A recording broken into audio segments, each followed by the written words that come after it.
پھر جب نبی کریم صلی اللہ علیہ وسلم کو نبوت مل گئی تو صحابہ کرام کی جماعت بننا شروع ہو گئی کہ جو آدمی ایمان کی حالت میں نبی کریم صلی اللہ علیہ وسلم کو دیکھتا چلا جاتا وہ آدمی اللہ کے رسول کا صحابی بنتا چلا جاتا۔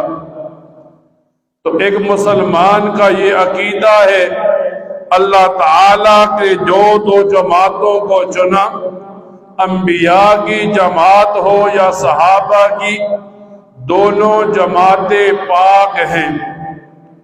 پھر جب نبی کریم صلی اللہ علیہ وسلم کو نبوت مل گئی، آپ کے نبوت ملنے کے بعد آپ کے زمانے میں مسلمان دو حصوں میں تھے، دو جماعتوں میں تھے، دو گروہوں میں تھے۔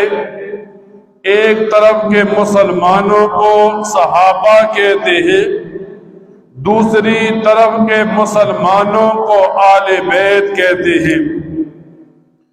صحابی اس انسان کو کہتے ہیں جس نے ایمان کی حالت میں نبی کریم صلی اللہ علیہ وسلم کی صحبت پائی ہو، پھر اس کی موت بھی ایمان پر آئی ہو۔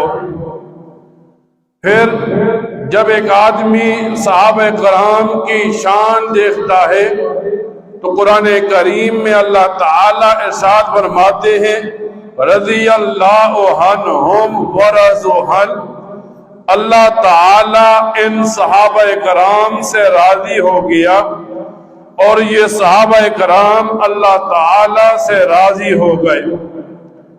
جب ان صحابہ کرام کے بارے میں احادیث میں دیکھتا ہے، اللہ کے رسول نبی کریم صلی اللہ علیہ وسلم فرماتے ہیں میرے صحابہ ستاروں کی مانند ہیں، جس کے پیچھے بھی چلو گے ہدایت پا جاؤ گے۔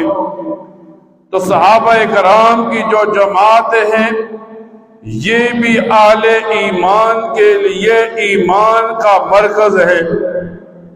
اس کے مقابلے میں